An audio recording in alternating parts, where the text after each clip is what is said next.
First, a man is accused of using his car to cause chaos and terror from Philadelphia to Montgomery County. I'm Yuki Washington. And I'm Jessica Cartalia. Police in Montgomery County arrested 40-year-old Kareem Welton after officials say he went on a hit-and-run rampage. A woman walking home from her job at a popular steakhouse was killed. Waukesha Bailey joins us from outside. A woman walking home from her job at a popular steakhouse was killed. Give me an idea on that woman. A woman walking home from her job at a popular steakhouse was killed. Waukesha Bailey joins us from outside the restaurant on Broad Street with new information about this case. Waukesha. And the woman that died this morning worked here at Steak 48, and they have canceled all of their reservations due to this tragic loss. So while one family is mourning, another family says that all of this could have been prevented.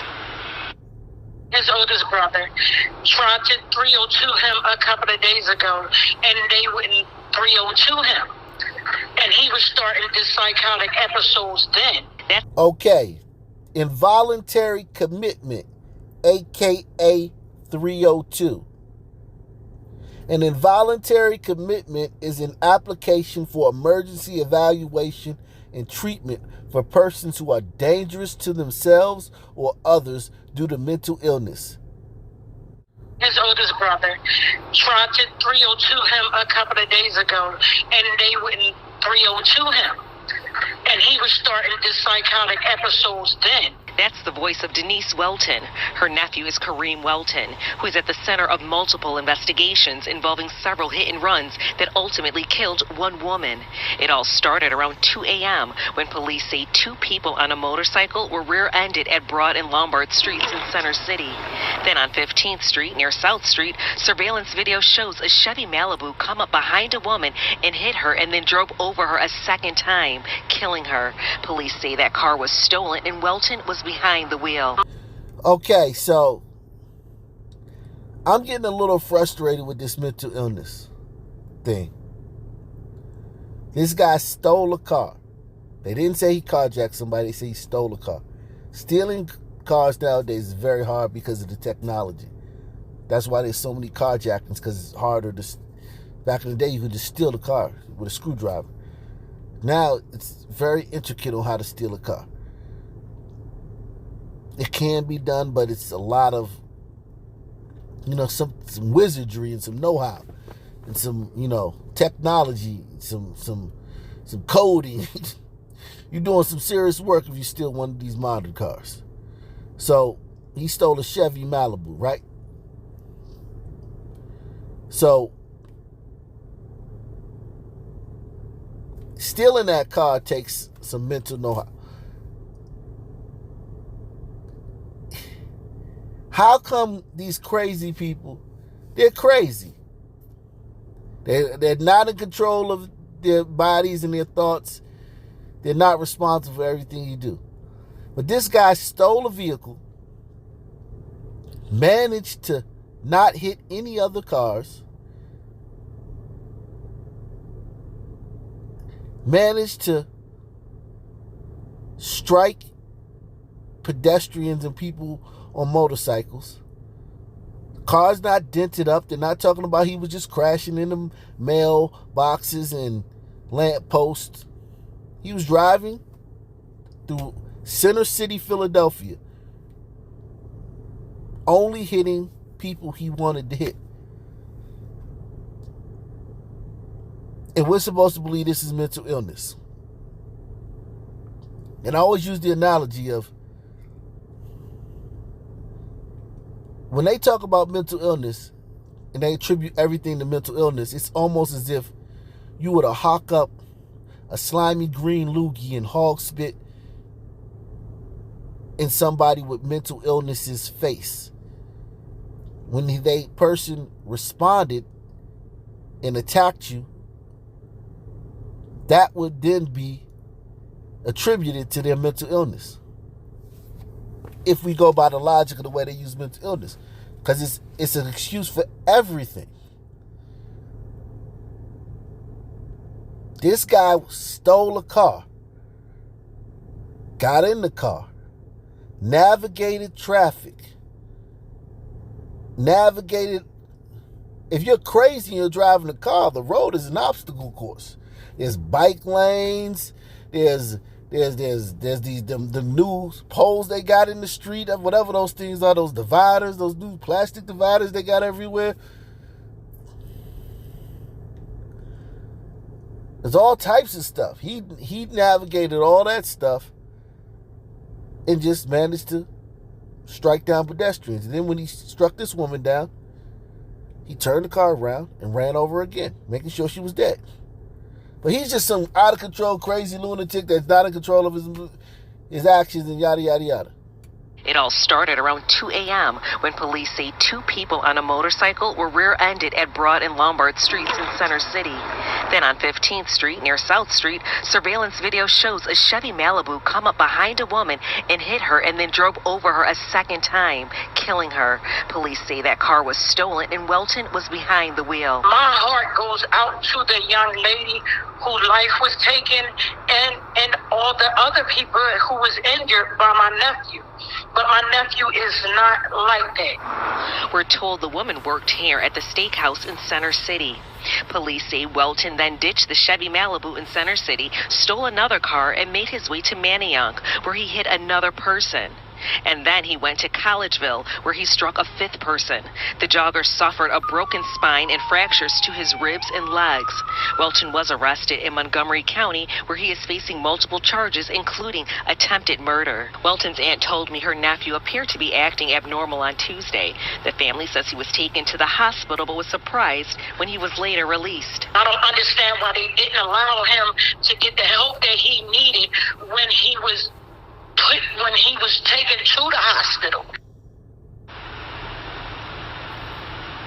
Philadelphia police say that they are looking into those 302 calls. And as far as Welton facing any charges here in Philadelphia, he must first be processed and arrested. So as you can see, this continues to be an ongoing investigation. Reporting from Philadelphia, Waukesha Bailey, CBS 3 Eyewitness News. Waukesha. Because we've been following this story since 4 o'clock this morning. It happened really at just after midnight, the first hit and run scene. Now we hear there's an arrest that has been made in Montgomery County, about 8 miles from the original scenes, in connection with several hit and runs overnight. One woman was killed in South Philly. So let's go to that scene there in South Philly where Steve is giving us an update. Here are the 3 phrases I heard from 3 different cops. Frenzy, murderous mayhem, wild riotous rampage. This is my favorite reporter in the world. I love this guy, man. He's the best by far, and it's not even close. I give a second best. Close second is Tara Molina up in Chicago. But this guy right here is absolutely amazing. Salute to Steve Keeley, man. Here are the 3 phrases I heard from 3 different cops. Frenzy, murderous mayhem, wild riotous rampage. I mean, there's no way to describe what one guy did in one night. This ring camera here on this homeless mission may show the worst of what this guy did. And we're on the sidewalk of 15th Street. So that's Center City that way. That's South Street, the cross street where you see that blue car. This guy, for some reason, came up on the sidewalk there at South Street. There was a couple that just got done work at Stake 48. A man is walking his bike because he's walking a female colleague who's 32 years old home from work. He comes down the sidewalk this way. Greg's going to go pan right. He goes down this way, and the man gets grazed. His bike gets smashed against the wall. He doesn't get hurt bad, but this guy hits this girl real bad where she's crumpled and curled up on the ground. The guy goes down the sidewalk here, he rubs against this tree, smashes this wood pole support, grazes the tree, goes down the sidewalk where you see this couple coming at you. He makes a U-turn in the street, comes back up the sidewalk the opposite way, smashes into this planter. That's why you saw damage on the passenger side of the Chevy Malibu. You can see this is pointing back up towards Center City because that's what the direction was when he came back to intentionally, witnesses told me, run over this poor woman who was already hurt and hit on the street and then drags her. Now remember, this guy's crazy. He's not responsible for his actions. He's out of control. He's crazy. Do you understand how hard it is? From where the position of the lamp posts and the street signs and the street lights, where those poles are on the street, the trash cans now, to actually get on the sidewalk from the street, let alone ride down that sidewalk. Mow somebody down, get off the sidewalk, back onto the street, bust a U-turn, come back on the sidewalk the other way, and ride down the street and run over the poor woman again. And this he's out of control. He can't control himself. He did, like, literally, like, they're stunt drivers for Fast and the Furious series that are looking at this and, like, in awe of what he did. Actually, witnesses told me, run over this poor woman who was already hurt and hit on the street, and then drags her till he goes back off the street again. Then a witness says he made another lap around these parked cars to come up this curb a third time, and they opened the doors of this mission, made eye contact with the guy, and then he said he backed off and took off, and then went down Broad Street and abandoned the car. So he stole a second car later, and that's what we see in our latest video from 7th and Main in the Collegeville area. This is all the way up in Montgomery County. This is only about 3.5 blocks from where another pedestrian was struck after 6 a.m., gravely struck, to the point where the police on the scene said, get a medevac out here possibly if you can, and get this person to a hospital right away. Then they apparently catch the guy just 3 blocks away, and you can see that vehicle, even if it's under a tree in our shot, up on a lawn somewhere where he's probably trying to drive around the police and may have gotten stuck before they somehow saved anybody else from being hit and killed. If we can come back to the video of the Philadelphia scenes, this is a Chevy Malibu, the initial vehicle that he stole in South Philly just past midnight, apparently with a little dog inside, and that's maybe why the person left it running without anybody else inside it. He takes off in that car and for some reason comes up this way. We don't know if he's a former resident of this homeless mission. Maybe that's why he was coming here. But for whatever reason, he comes up on the sidewalk right against the Bethesda Project's doors here at 15th and South and goes 2 laps here with the Chevy Malibu. And we have a video of the bicycle and the sidewalk where that scene happened right around 2 this morning. And then we have a third video. The first couple he hit was on a motorcycle at Broad and Lombard, where he rammed into the back of their motorcycle. A man riding it, driving it. He's got a female passenger, and fortunately they were not hurt seriously, but their bike got smashed by this guy when he rammed it from behind, and they were first hit before he hit this couple on this sidewalk. Then he just gets out of the Chevy Malibu at Broad and South. Police see him. It's right under one of their real-time city crime cameras. They see him get out without a shirt on, puts a shirt on, and calmly walks away. What's up with these brothers wearing no shirts? 40-year-old man running around with no shirt on. Oh, yeah. He's crazy. My bad.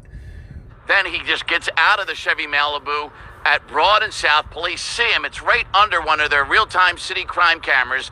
They see him get out without a shirt on, puts a shirt on, and calmly walks away. So they got an all-points bulletin out for this guy. Family, having the car stolen, come to this scene and tell police, after a little bit of coaxing, that they got to cooperate. They tell them who he is, where he's from. Police run his name. They get mugshots. They get a picture of him. They put that out to the police agencies, and they have no idea where he is, and they figure he's probably going to look and steal another car, which is apparently what he did, and then headed out of the city into Montgomery County. Mike, you said maybe Manayunk. There was an accident out there that was suspected to be caused by this guy. Then we have him in Norristown and Collegeville, and now maybe, likely, for sure, in custody on this crazy killing spree overnight. And hopefully he's only killed one, and that death toll doesn't get any greater than it is now. All right, great reporting. It's so difficult to sort it all out. Did a nice job, Steve. Well, no, we